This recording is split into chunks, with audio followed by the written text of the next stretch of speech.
આ શ્રદ્ધાંજલિ સ્વીકારો રે પિતૃ અમારા, શ્રદ્ધાંજલિ સ્વીકારો રે પિતૃ અમારા, એમાં અંતર્ભાવ અમારા રે પિતૃ અમારા, એમાં અંતર્ભાવ અમારા રે પિતૃ અમારા, સીધુ જાણી પડખે લીધા તમે જ્ઞાન જ્ઞાન બહુ દીધા, સીધો જાણી પડકે લીધા તમે દાન જ્ઞાન બહુ દીધા, તમે દાન જ્ઞાન બહુ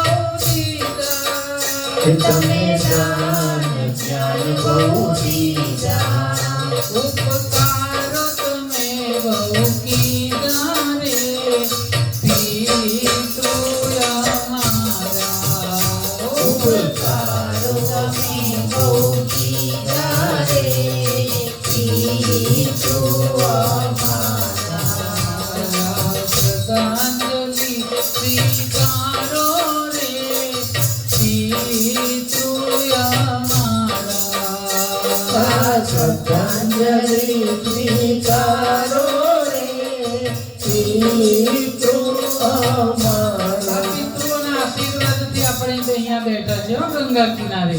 ભગવાનનો તો આશીર્વાદ ખરા, એમની કૃપા કરી, પણ આપણા પિતૃઓના પણ આશીર્વાદ છે એટલે આપણે અહીંયા બેઠા છીએ કે શિર મીઠો હાથ પસારી અમૃત ધારા વરસાવી, શિર મીઠો હાથ પસારી અમૃત ધારા વરસાવી, અમૃત ધારા વરસાવી, અમૃત ધારા વરસાવી, કરી ભૂલો અમારી માફી રે પિતૃ અમારા, કરી ભૂલો અમારી માફી રે પિતૃ અમારા, શ્રદ્ધાંજલિ સ્વીકારો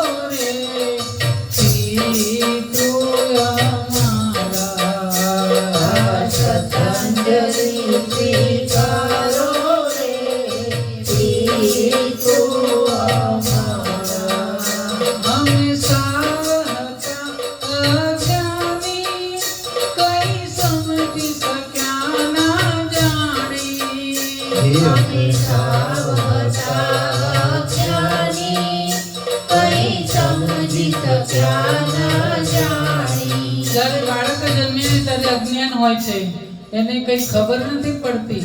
માના ગર્ભમાં રહે ત્યારથી તો માની સાથે પ્રેમ બંધાઈ જાય, પણ જ્યારે જન્મ આપે ને ત્યારે બાપને પણ ઓળખતો નથી. એની ઓળખ માં કરાવે છે કે બેટા તારા પપ્પા. બોલતા શીખવાડે, ચાલતા શીખવાડે, ખાતા શીખવાડે. એટલા બધા મા બાપના ઉપકારો હોય.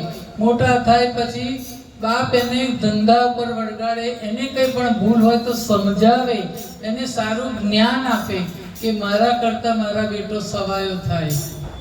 અને એટલા માટે કહે છે કે અમે સાવ હતા અજ્ઞાની કઈ સમજી શક્યા ના જાણી, અમે સાવતા અજ્ઞાની કઈ સમજી શક્યા ના જાણી, તમે શીખ દીધી મન માની રે પિતૃ અમારા, તમે શીખ દીધી મન માની રે પિતૃ અમારા, સંસ્કારો સમાપી મનની મૂંઝવણો ટાળી, સંસ્કારો સમાપી મનની મૂંઝવણો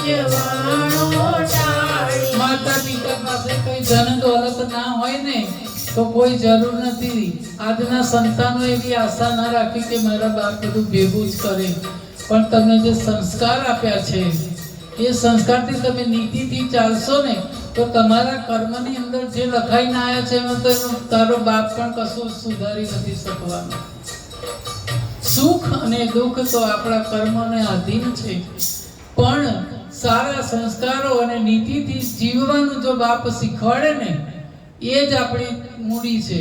અને ત્યારે કહે છે કે સંસ્કારો ઉત્તમ આપી મનની મૂંઝવણો ટાળી. સંસ્કારો ઉત્તમ આપી મનની મૂંઝવણો ટાળી.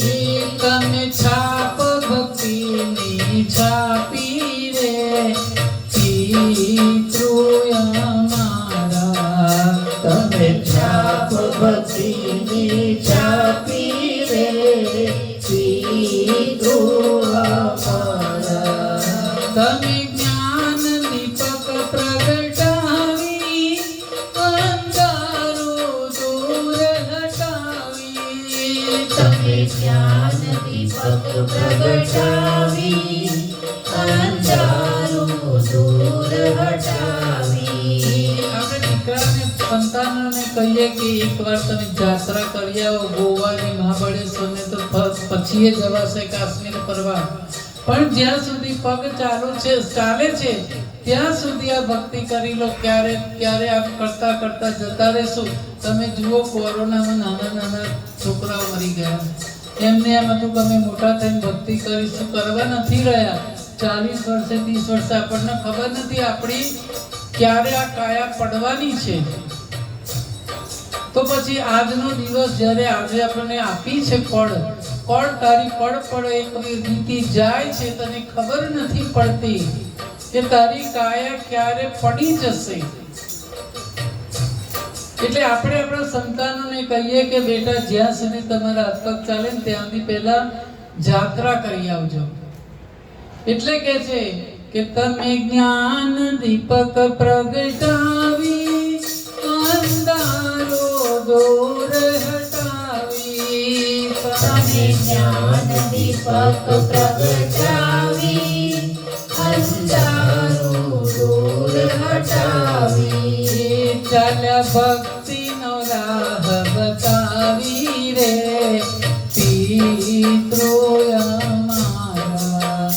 ચાલ્યા ભક્તિનો રાહ બતાવી રે પિતૃ અમારા. શ્રદ્ધાંજલિ સ્વીકારો રે પિતૃ અમારા. શ્રદ્ધાંજલિ સ્વીકારો રે પિતૃ અમારા. હવે જ્યારે કુરુક્ષેત્રમાં જે યુદ્ધ થયું હતું